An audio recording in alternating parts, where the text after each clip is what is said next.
ମୋର ପ୍ରିୟ ପିଲାମାନେ, ଆଶା କରିବି ସମସ୍ତେ ବହୁତ ହି ଭଲରେ ଥିବ ଏବଂ ଆପଣଙ୍କର ପରିବାରରେ ବି ପ୍ରାୟତଃ ସମସ୍ତେ ବହୁତ ହି ଭଲରେ ଥିବେ।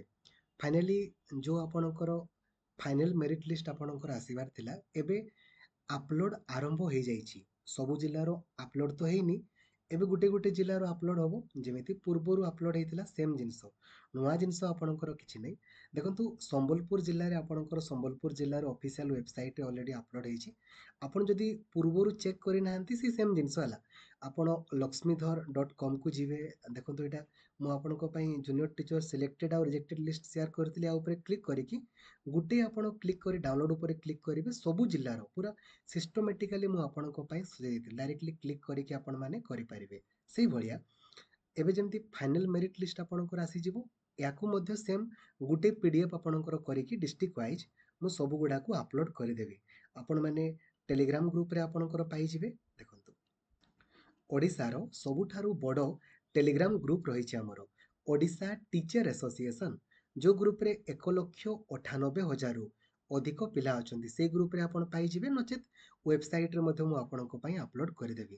ତ ନିଜେ ନିଜେ ବି ଆପଣ ଚେକ୍ କରିପାରିବେ। ଏଇଟା ସମ୍ବଲପୁର ଜିଲ୍ଲାର ଦେଖନ୍ତୁ, ଆଜିର ଅଲରେଡି ଆପଲୋଡ୍ କରିଦିଆହେଇଛି। ଦେଖିପାରୁଥିବେ ଏଇଟା।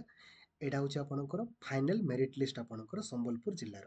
ଯାହା ଥିଲା ସେ ପୂର୍ବରୁ ସେମ୍ ଜିନିଷ, କିଛି ନୂଆ ଜିନିଷ ନାହିଁ।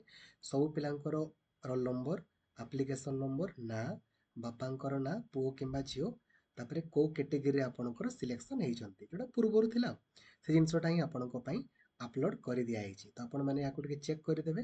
ଆଉ କିଛି ନାହିଁ, ଠିକ୍ ଅଛି। ଆଉ ରେଡ଼ି ହେବେ ଯେ ଆପଣଙ୍କର ଏଇ ଯେଉଁ କାଉନସିଲିଂଟା ଆପଣଙ୍କର 12 ଅଗଷ୍ଟରୁ 16 ଅଗଷ୍ଟ ମଧ୍ୟରେ ହେବ। ଅନଲାଇନ୍ କରିବା ପାଇଁ ପଡ଼ିବ। ଆପଣଙ୍କୁ କୁଆଡ଼େ ଯିବା ପାଇଁ ପଡ଼ିବନି। ଯେମିତି ସେଟା ଆରମ୍ଭ ହେବ, ମୁଁ ଆପଣଙ୍କୁ ଭିଡ଼ିଓ ବନେଇଦେବି। ଆପଣମାନେ ତାକୁ ଦେଖି ଦେଖି କରିବେ। ଦେନ୍ 22 ଅଗଷ୍ଟରେ ଆପଣଙ୍କର ସ୍କୁଲ ଆଲୋକେସନ୍ ହେଇଯିବ ଯେ ଆପଣଙ୍କର କୋଉ ସ୍କୁଲ ହେଲା ବୋଲି। ଠିକ୍ ଅଛି। ମାନେ ଏଇଭଳିଆ ଆପଣଙ୍କର ସ୍କୁଲର ନାଁ ଗୁଡ଼ା ଆସିବ। 1 ନମ୍ବର, 2 ନମ୍ବର, 3 ନମ୍ବର ଏଇଭଳିଆ ଆପଣ ଦେବେ। ସେଇ ଭିତରୁ କୋଉଟା ଗୋଟେ ଆପଣଙ୍କର ସ୍କୁଲ ହେବ ଆଉ। ଠିକ୍ ଅଛି। Thank you. ଆଉ ମନେ ରଖନ୍ତୁ, ସବୁ ଜିଲ୍ଲାର ଆପଲୋଡ୍ ହେଇନି। ଆଜି ଆପଲୋଡ୍ ହେବ ନା। 5 ତାରିଖ ଡେଟ୍ ଅଛି, ତ ଆଜି ଆପଲୋଡ୍ ହେବ, କିମ୍ବା କିଛି କିଛି ଜିଲ୍ଲାର ହୁଏତ ଲେଟ୍ ନାଇଟ୍ ହେଇକି କାଲି ବି ହେଇପାରେ। ତ ଆପଣ ଅସ୍ଥିର ହେବେନି। ଯୋଉଗୁଡ଼ା ପୂର୍ବରୁ ଥିଲା, ଯୋଉମାନଙ୍କର ନା, ସେଇମାନଙ୍କର ତ ଥିବ। ତା ସହିତ କିଛି ଯଦି ପିଲା ଯଦି ଡକୁମେଣ୍ଟ ଆଉ ଥରେ ସବମିଟ୍ କରିଥିବେ, ସେମାନଙ୍କର ବି ଆପଣଙ୍କର ଏଡ୍ ହେଇଥିବ। ଠିକ୍ ଅଛି। Thank you. ଜୟ ଜଗନ୍ନାଥ। ଧନ୍ୟବାଦ।